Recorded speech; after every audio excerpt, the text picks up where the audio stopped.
Glória a Deus. Preste atenção. Então lhes disse: bem vedes vós a misericórdia em que estamos, a miséria em que estamos, que Jerusalém estava arruinada, assolada, e que as suas portas têm sido queimadas a fogo. Vinde, pois, e reedifiquemos. Diga comigo: reedifiquemos. Reedifiquemos o muro de Jerusalém, e não sejamos mais opróbrio. Então lhes declarei, como a mão do nosso Deus me fora favorável, como também as palavras do rei, que ele me tinha dito. Então disseram: levantemo-nos e edifiquemo-nos, e esforçaram as suas mãos para o bem. O que ouvindo Sambalate, o Horronita, e Tobias, o servo amonita, e Gesem, o árabe, zombaram de nós e desprezaram-nos, e disseram: que é isto? Que fazeis? Quereis rebelar-vos contra o rei? Então lhes respondi e disse: o Deus dos céus é o que nos fará prosperar, e nós, seus servos, nos levantaremos e edificaremos. Mas vós não tendes parte, nem justiça, nem memória em Jerusalém. Curve sua cabeça, feche seus olhos. Pai, em nome de Jesus, uma palavra forte, uma palavra de entendimento nessa noite. E nós te pedimos, Espírito Santo, fala com a tua igreja nessa noite. Reedifica, Senhor Pai, os muros de Jerusalém sobre a nossa vida. Pai, abre o nosso entendimento, fala com a tua igreja, nos dá direção, nos dá destino, Pai, nesse lugar. Em nome de Jesus eu te peço, abençoa os teus filhos, em nome do Senhor Jesus. Só quem crê, diga. Se assenta aí no nome de Jesus. Aleluia. Quero que você, querido, não converse, não ande. Se você precisar de um copo d'água, né? Só você levantar a mão que nós vamos levar para vocês. Esses irmãos de azul são os cooperadores, e eles estão aqui para servir vocês nessa noite em nome de Jesus, amém? Queria que os cooperadores me ajudassem com as crianças também, para que não houvesse barulho, porque essa palavra, querida, ela é um pouquinho complicada, ainda mais para quem não conhece muito das escrituras. Eu preciso que você entenda o que eu vou te dizer. Escute aqui, olha para mim. Primeira coisa que eu preciso que você entenda: durante toda a Bíblia, toda a história, Deus teve um sonho para o seu povo. Pastor, qual que era o sonho de Deus? O sonho de Deus para o seu povo é que Jerusalém fosse a cidade santa, a cidade que Deus escolheu para os seus filhos. Quem é filho de Deus aqui?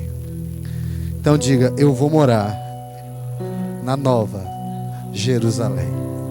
Isso está na Bíblia, está em Apocalipse, né? Que Deus vai edificar a nova Jerusalém. Mas, queridos, escute aqui. O povo de Deus novamente foi rebelde e não ouviu aquilo que o Senhor Deus direcionou aos seus corações. Eu estava vendo, né, o líder de Dubai. Quem já ouviu falar em Dubai? Aquela cidade maravilhosa, no meio do deserto. Eles fizeram uma cidade incrível. Uma das cidades mais tecnológicas do mundo se chama Dubai. Querido, lá os carros dos policiais, querido, é Lamborghini, é Ferrari, os carros dos policiais. Os melhores carros são para eles. Querido, faxineiro lá, querido, tem vida de rico. Que vida de rico aqui no Brasil. Os faxineiros de Dubai. E o líder de Dubai, respondendo, né, a uma entrevista, ele disse: como é que você pensa no seu futuro? E ele disse: olha, o meu filho com certeza vai andar nos melhores carros e nos melhores aviões e vai dormir nos melhores hotéis. Já o meu bisneto ainda vai desfrutar disso. Agora o meu tataraneto com certeza ele vai andar de a pé. E o repórter perguntou: por quê? Porque tempos difíceis criam homens e mulheres fortes, mas tempos de facilidades criam homens e mulheres fracos. Você está entendendo o que eu estou falando? Tempos difíceis criam homens e mulheres fortes, mas tempos fáceis, onde tudo é fácil, quando tudo chega fácil da sua mão, querido, ele está dizendo: tempos fáceis criam homens e mulheres pequenos, de mente pequena. Em Jerusalém, querido, nesse tempo, no tempo de abundância, no tempo de graça, eles se esqueceram da voz do Senhor e se afastaram da presença dEle. Eles se esqueceram daquilo que Deus havia orientado, se esqueceram daquilo que Deus tinha dito, se afastaram da presença de Deus e viravam esses israelitas, esse povo de Deus virou escravo. Quem quer ser escravo aqui? Ninguém quer ser, pastor. É lógico que não, querido. Só que, querido, Deus está dizendo, quando você deixa de ouvir a minha voz, você abre legalidade para que o inimigo entre na sua casa e entre na sua vida. Se você, querido, ouve a voz do Senhor, quando você ouve a voz do Senhor, Ele está dizendo, eu estou preparando bênçãos para a sua vida. Quando você ouve a voz do Senhor, querido, você está permitindo com que o Senhor trabalhe e atue na sua vida. Mas quando você deixa de ouvir a voz do Senhor, você atrai maldição sobre a sua casa. E nesse tempo, querido, onde havia um tempo de abundância, Israel se voltou aos deuses do Egito, aos deuses babilônicos, se voltou aos deuses que não era o nosso Deus. Se você pegar Êxodo 20, isso é muito importante. Se você quiser conferir na sua casa, pega lá, Êxodo 20, está escrito acerca dos 10 mandamentos. E o primeiro mandamento acima de todos é: somente ao Senhor teu Deus adorar, e somente a Ele prestarás. Qual que é o primeiro mandamento acima de todos? Somente ao Senhor teu Deus, e somente a Ele prestarás.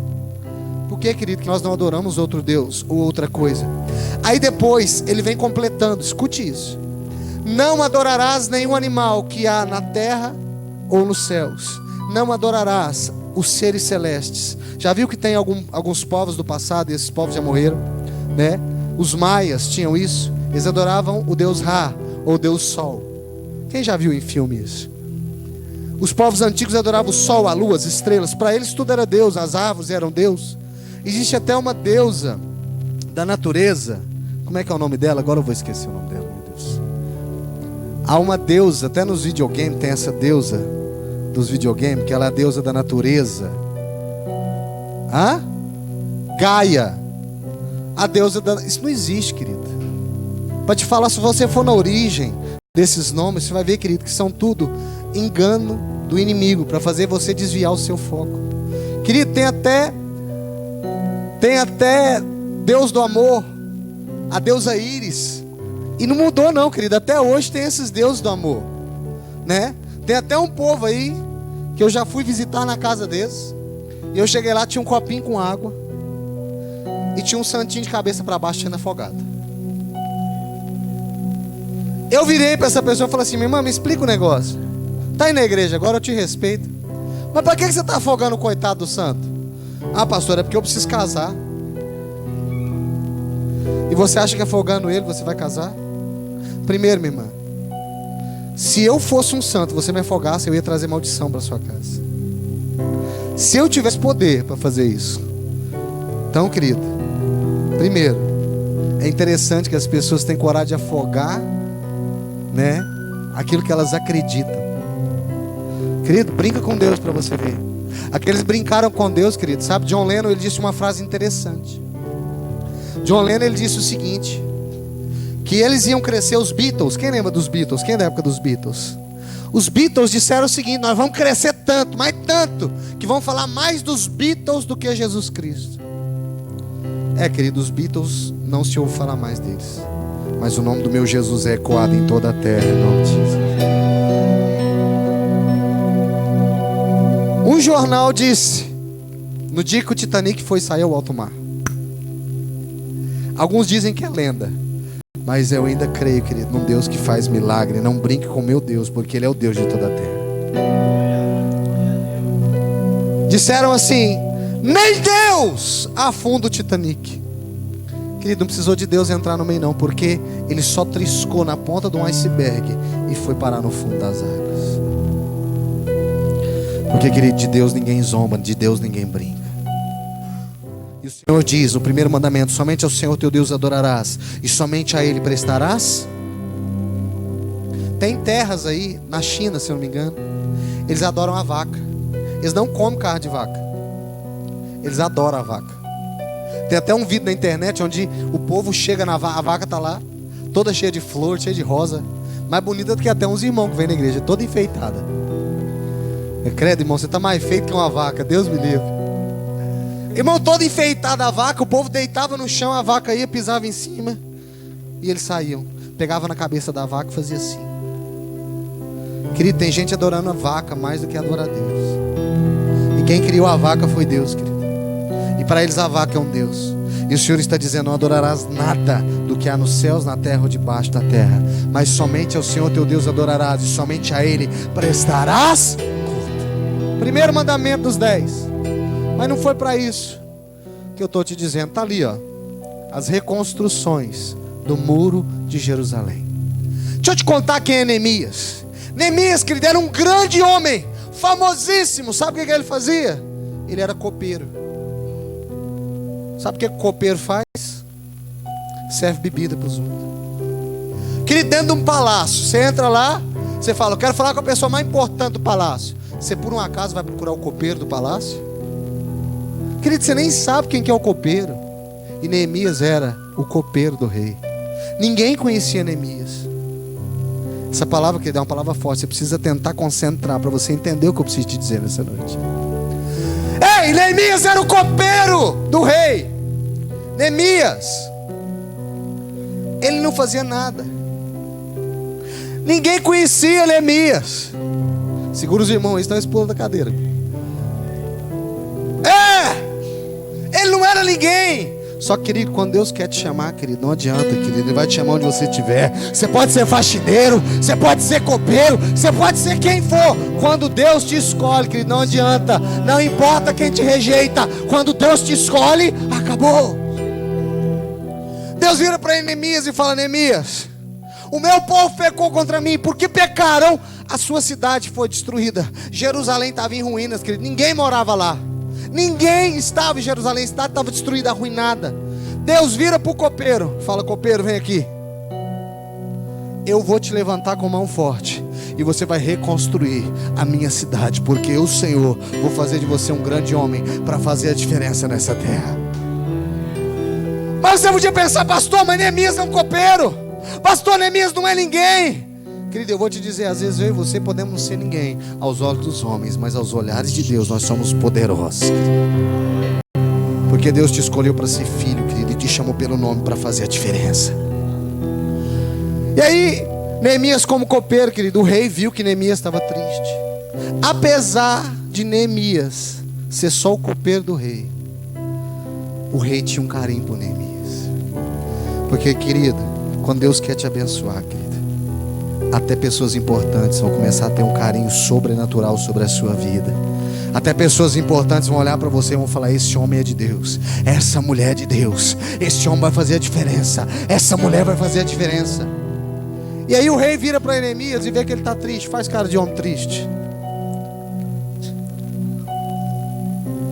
Aí o rei vira e fala: Neemias, por que você está triste? E Neemias fala: a minha cidade está destruída, o meu povo está arruinado. Eu não tenho alegria em estar no palácio comendo do bom e do melhor, enquanto o meu povo perece e a minha cidade, Jerusalém, está destruída. Neemias, que não tinha dinheiro para construir os muros, ele não tinha mão de obra para construir. Só que Deus apresentou ele um homem que podia fazer a diferença e fazer ele reconstruir a cidade de novo. Deus aproximou Neemias do rei. Deus colocou, querido, no palácio tinham vários copeiros. Tinham copeiros, querido, que serviam os convidados. Tinham copeiros, querido, que serviam os viajantes. Tinha copeiros que serviam, querido, todas as áreas do palácio. Mas naquele tempo Deus colocou Neemias para servir o rei. E às vezes, querido, você acha que Deus está te colocando num lugar onde ninguém te vê e ninguém vai te achar, e Deus está colocando você ali para você se encontrar com uma pessoa que vai poder mudar e fazer a diferença na tua vida, em nome de Jesus. Pastor, mas onde eu estou ninguém me vê, o que eu faço ninguém lembra de mim. Engano seu, querido. Você pode ser o menor dos homens dessa cidade. Se Deus quiser te abençoar, querido, Ele vai em qualquer área da sociedade para abençoar a sua vida, no nome de Jesus. O rei, vendo que Neemias estava triste, o rei vira para Neemias e fala: Neemias, não te entristeça, porque eu vou te liberar das suas funções do palácio, e eu quero que você reúna o seu povo e reconstrua a sua cidade.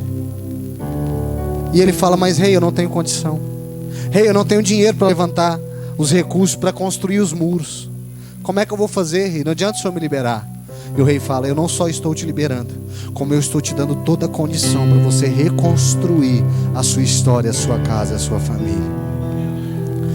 Pegue toda a madeira que você precisa, pegue todo o ouro que você precisa, pegue tudo no meu palácio, tudo que você precisa, e reconstrua Jerusalém. E querido, quando Deus quer te abençoar, querido, Ele manda, querido, o dinheiro sai da mão do rico, do ímpio, e ele para na sua mão, porque você vai fazer a diferença. Porque quando Deus quer te usar, querido, quando Deus quer reconstruir alguma coisa, querido, ninguém segura Deus. Só que deixa eu te perguntar uma coisa aqui, escuta aqui. O que é mais fácil? Me diz aí, construir uma casa do zero ou reconstruir uma casa?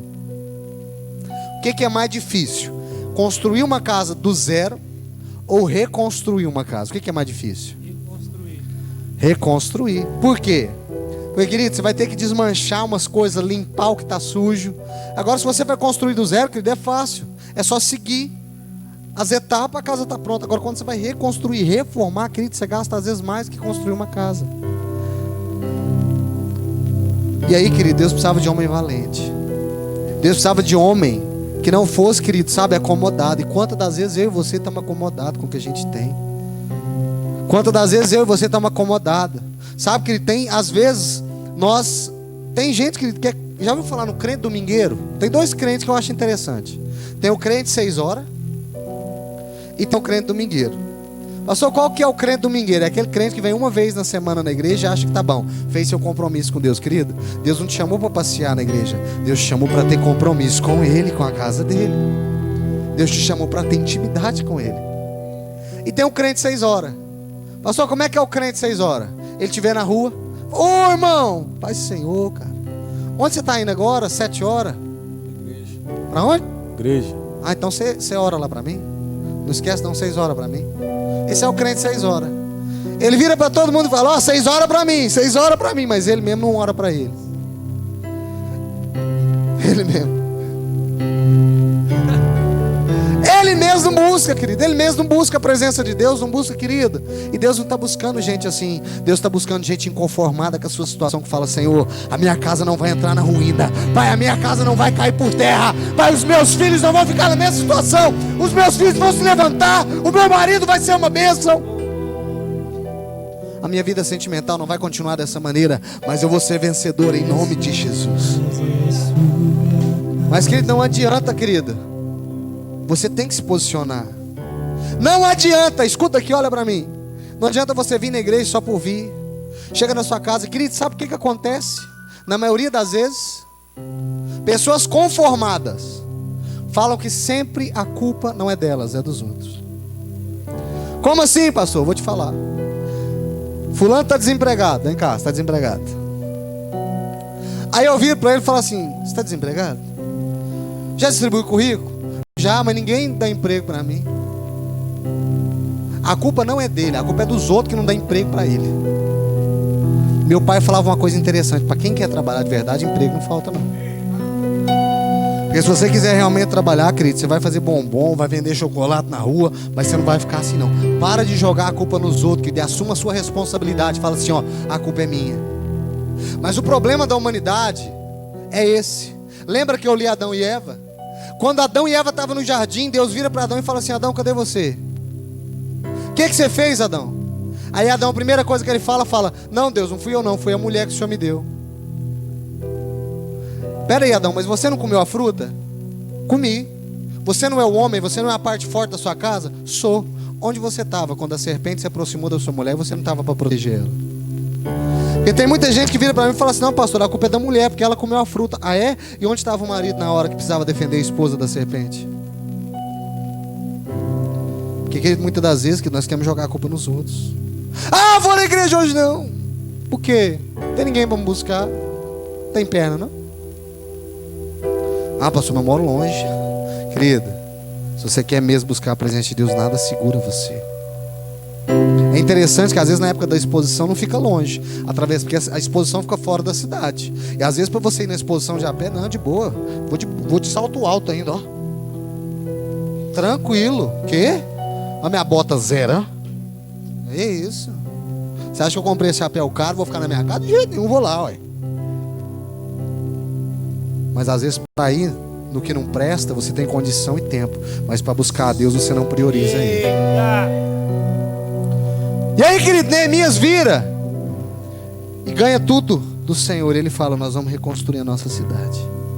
Nós vamos reconstruir os muros de Jerusalém. Porque, querido, quando Deus tira ele do palácio, Ele leva ele para governar Jerusalém. E Deus está mandando eu dizer para você: nós acabamos uma campanha destruindo as muralhas de Jeri. Mas Ele está dizendo: agora que você destruiu aquilo que não presta na sua vida, eu estou deixando você reconstruir de novo a sua casa, para que tudo aquilo que um dia se viu de vergonha e de tristeza comece a abençoar e proteger a sua vida. Porque eu vou cobrir a sua casa de bênçãos, eu vou proteger a sua família, eu vou proteger a sua casa. Mas antes você precisa entender que antes de receber a vitória, que nós precisamos reconstruir aquilo que protege a nossa casa. Proteção. Neemias é chamado pelo Senhor para reconstruir os muros da cidade. E deixa eu te fazer uma pergunta, querido: para que você constrói muros sobre a sua casa? Para que ela fique protegida? E por que Deus está me dando essa direção de fazer essa campanha? Reconstruindo os muros. Por quê, pastor? Porque, querido, não adianta só derrubar o que não presta. Tem que construir um altar novo na presença de Deus, em nome de Jesus. E aí Deus vira para mim e fala: pega Neemias, e nessa campanha você vai ensinar o meu povo, querido, sobre Neemias e a reconstrução dos muros de Jerusalém. Só que uma coisa bem forte que o Senhor falou comigo nessa tarde e me impactou muito. Deus falou comigo: eu vou reconstruir uma história, mas não adianta. Eu não vou reconstruir, querido, com gente fraca. Por quê, pastor? Porque, querido, quando eles estavam construindo os muros, a Bíblia diz, querido, que povos vinham para tentar afrontar eles. Você consegue entender isso, querido? Eles estavam com uma colher de pedreiro numa mão e com uma espada na outra. Por quê, pastor? Porque, queridos, era trabalhando e guerreando.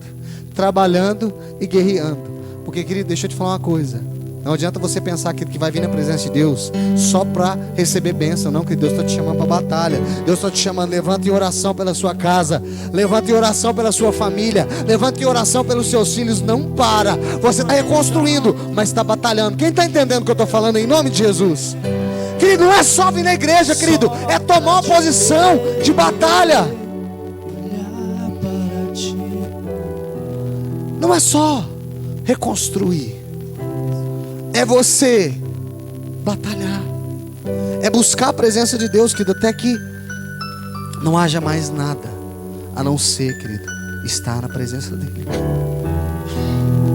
E quantas das vezes, querido, eu faço isso, você faz isso, nós trocamos a presença de Deus por prazeres,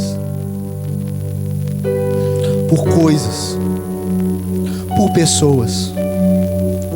Quantas e quantas vezes nós trocamos a presença de Deus por coisas e por pessoas. Mas Deus está procurando pessoas nesses dias que estejam envolvidas em dizer que para sempre Ele é exaltado, em dizer que para sempre Ele é glorificado. Sabe, pessoas que venham na igreja e falam assim: Senhor, eu vim aqui para levantar a minha mão, eu vim aqui para dizer: a minha casa não vai cair, os meus filhos não vão entrar em ruína, sabe, o meu marido vai ser uma bênção, porque eu vou profetizar bênção para minha casa. Quem quer profetizar isso para a sua vida?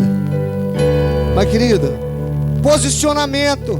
Para de jogar a culpa nos outros. Para de falar que não dá certo. Para de amaldiçoar a sua casa. Para de amaldiçoar a sua vida. Para de dizer que não vai crescer. Para de dizer que não tem jeito. Deixa eu te falar uma coisa. Ah, pastor, mas sabe, eu passo por muita luta, eu passo por muita dificuldade, eu sou rejeitado. Ah, quem te rejeitou?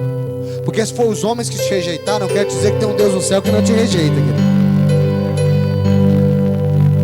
Ah, pastor, eu sou um coitadinho. Mas quem te disse que você é um coitadinho? Porque o meu Deus e a minha Bíblia fala que você é mais que vencedor em todas as áreas da sua vida, que você é uma bênção, que tudo que você faz é abençoado.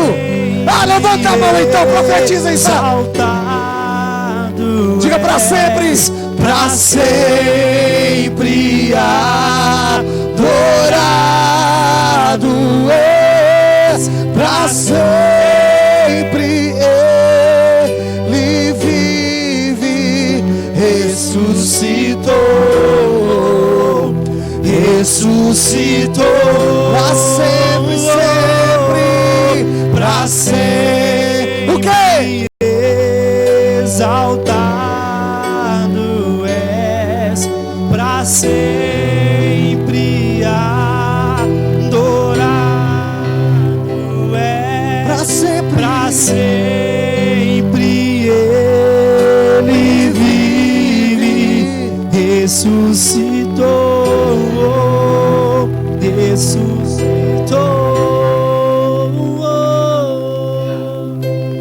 Agora eu quero te fazer uma pergunta.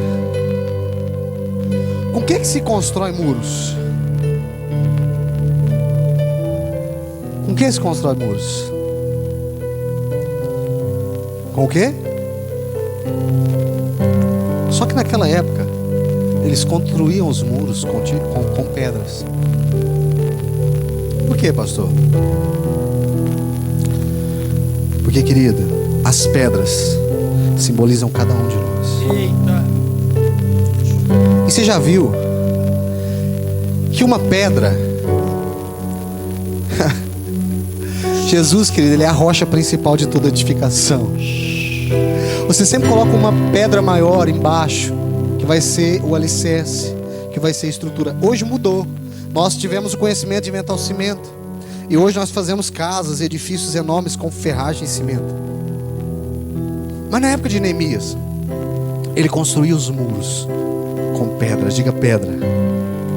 E Jesus Cristo, querido, Ele é a pedra principal, mas nós somos as pequenas pedras que juntos formamos o muro para proteger a nossa casa, a nossa família, os nossos filhos. Você está entendendo isso?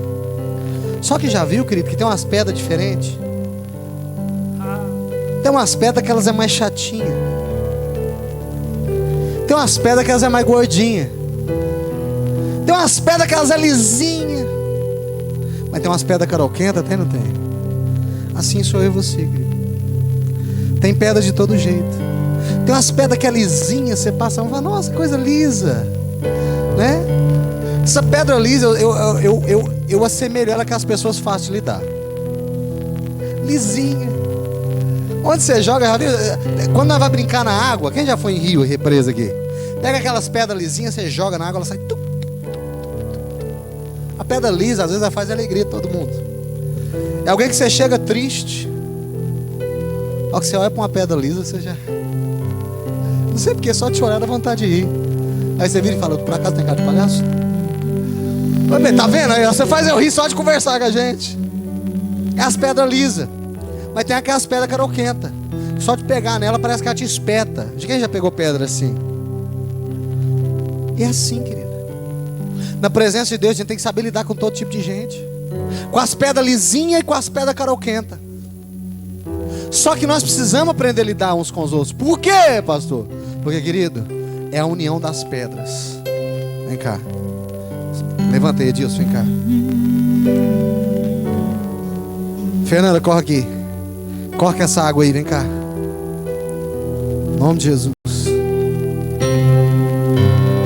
Corre aqui, fica do meu lado. Cada um de nós é uma pedra. Você pode ver que tem pedra de todo jeito. Tem pedra grande, tem pedra pequena. Tem pedra clara, tem pedra escura. Tem pedra fininha, tem umas pedras redondas. Mas a união das pedras vai formar uma muralha, querido. E quando o mal tentar passar por essa muralha, ele não vai conseguir. Porque é a unidade da igreja, querido, é a unidade de cada um de nós. Junta mais aí, gente. Que vai impedir que quando o mal tente passar por nós, ele não consiga, porque estamos juntos. Aí você fala, pastor, Mas um tijolinho desse, tão petitinho assim, fraquinho, para ser balança, ele é uma moleza. É, querido, mas se não tivesse esse tijolinho na beirada, eu não conseguia fazer o acabamento da casa. Cadê o tijolinho? Tá tudo separado. Cada tijolo, querido, ele tem o seu lugar, ele tem a sua função. E Deus está nos chamando essa noite para reconstruir o muro. Mas tem um grave problema aí. Tem uma frase lá fora, não está na Bíblia não. Tem uma frase lá fora que diz que uma andorinha sozinha não faz. Nós precisamos, querido, nos reunir para que juntos avancemos sobre o céu e determinemos que Tupaciguara é do Senhor Jesus. Determinemos juntos que Tupaciguara pertence ao Rei dos Reis, Senhor dos Senhores. Essa cidade, querida, ela tem um rei, o nome dele é Jesus Cristo de Nazaré, em nome de Jesus. Mas sozinho, uma voz só não faz diferença. Quer ver? Escuta aqui. Só eu vou falar amém. Amém. Não fez muita diferença, fez? Agora eu e o Gerson vamos falar amém, vai. Amém. Melhorou um pouquinho? Agora eu, o Gerson e a Fernanda, vai. Amém. Melhorou um pouquinho mais? Agora nós aqui na frente, todo mundo aqui da frente, fala amém. Amém. Ó, já melhorou mais, melhorou ou não melhorou? Só, querida, para derrubar o inferno, a igreja inteira tem que dizer junto. Então se coloca de pé em nome de Jesus aí.